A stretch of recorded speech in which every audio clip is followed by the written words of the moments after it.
Welcome back again, everyone. This is part 5 of our Chapter 6 lecture series, this one entitled Slavery and the Revolution. The focus question for this section is, what was the impact of the Revolution on slavery? During this period of American history, writers frequently juxtaposed freedom and slavery as two opposites. And it's important to understand, too, that the word slavery had a more political meaning to most Americans at this time. Slavery to them was the opposite of liberty. Slavery signified the denial of an individual's personal and political rights by an arbitrary government. And even slave owners resisting or fighting the British expressed that they were being enslaved by their enemies, by this arbitrary British government. The obstacles to abolition at this time in American history were very deep and profound. Slavery was an entrenched and very old institution at the time. As we have previously discussed, slavery has been with humankind since the dawn of civilization and had been in the colonies since the very foundation of those colonies centuries before. Some even argued that slavery for blacks actually meant freedom for whites, freedom from the drudgery of hard labor. Slavery for blacks meant there was a reduction in the dependent poor white populations in the Americas. Also, there was the argument that slavery for blacks actually allowed for white male economic independence, which was the foundation of the concepts of liberty and freedom as they were understood at the time.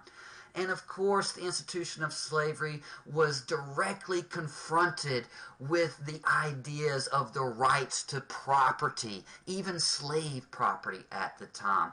Property rights had been enshrined as one of those fundamental rights of Englishmen going all the way back to the days of the Magna Carta. And of course, it was enshrined in the Enlightenment philosophies of men like John Locke and those of that ilk. Whites actually argued that government interference with slave property would actually make slaves of them, slaves to that arbitrary government that sought to deny them the fundamental property rights that to many provided another plank in that foundation to the very ideals of liberty and freedom as they were understood in those days. Of course, the revolution and the ideals that underpinned that movement inevitably raised questions about the status of slavery.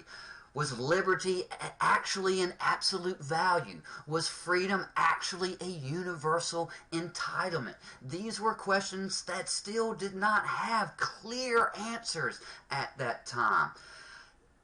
Even though enlightened opinion came to view slavery as immoral, inefficient, and a relic of ancient barbarism, because of the entrenchment of the institution, even those opinions which were gradually gaining more and more steam at this time were very difficult to be used to drive a wedge into the institution itself.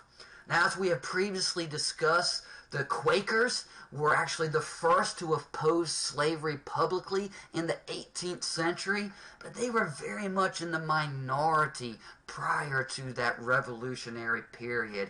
And in fact, slavery was seldom discussed publicly prior to the revolution.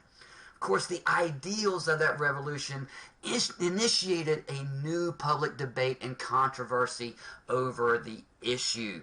And blacks slowly but surely began to invoke the revolutionary ideology that underpinned the American Revolution to demand rights and privileges of their own and came to redefine what exactly American freedom meant.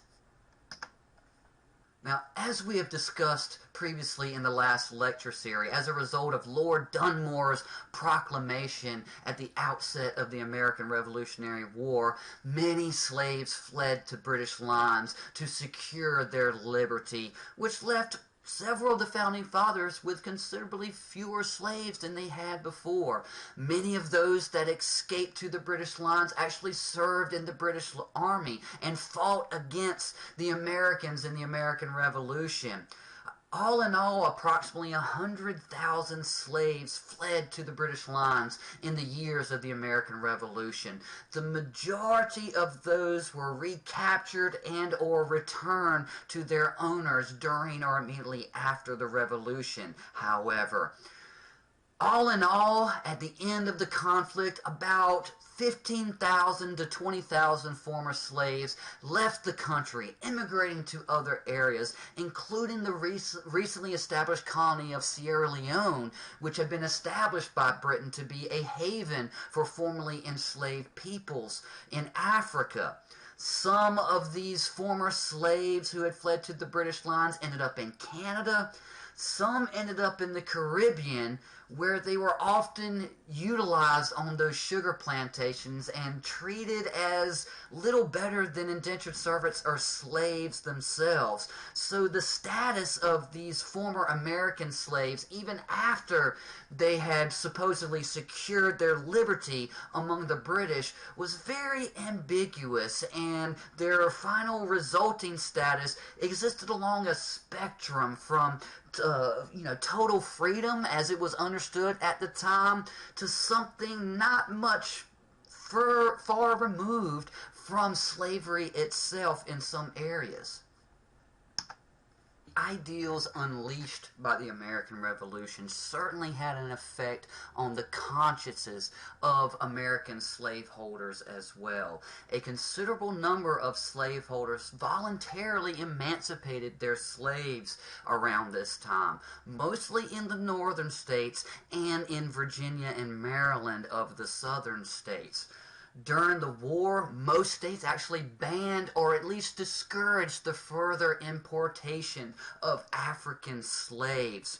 However, abolition or emancipation never really gained a foothold further south, where slavery was the most entrenched in society, and Southern leaders generally rejected the idea of abolition and or emancipation. Despite all of the obstacles to abolition that we have previously discussed in this lecture, abolition in the North was able to gain a foothold after the American Revolution, mainly due to the fact that the institution was not nearly as entrenched or as important to the economies of the North as it was in those southern states. Beginning in Vermont, steps toward emancipation were taken by every single state north of Maryland by 1804. Now, this was the first time in history that legislatures anywhere had acted to end the institution of slavery.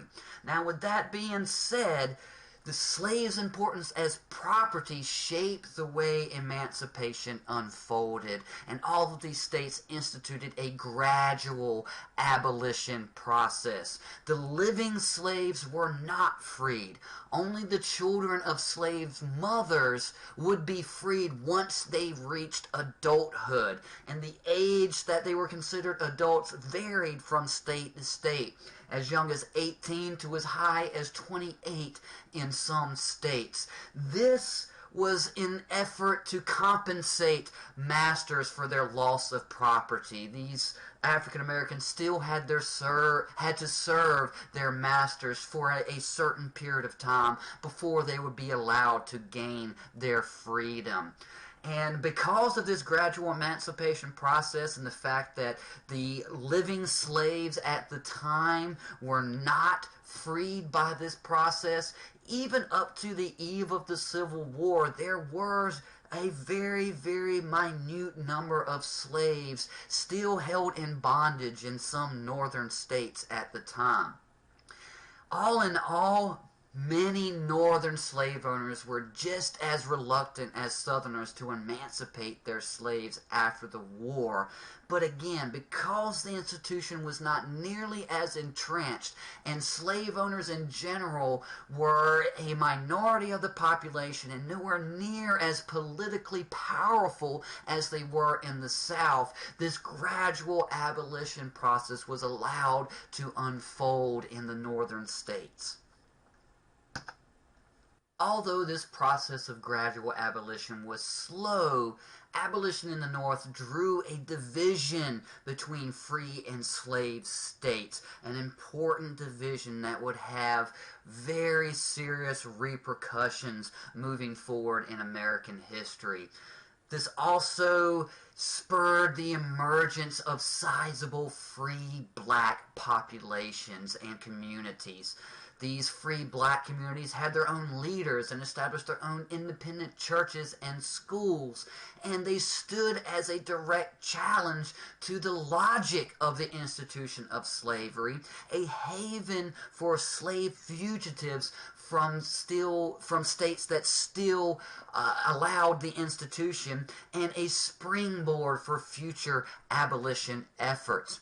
It's also important to understand that the definition of who constituted a citizen at this time was still up for grabs. In all states except for Maryland, South Carolina, and Georgia, free black men who met tax-paying and or property requirements could still vote. And this would be the case in most places up until around the 1830s after Nat Turner's rebellion, which we will get to later on in this unit. All in all, the existence of slavery would henceforth be recognized as a standing affront to the ideal of American freedom as it was becoming understood more and more as time passed. That concludes part 5 of our chapter 6 lecture series. Don't worry, folks, only one more part to go. In the meantime, study hard, and I'll see you soon.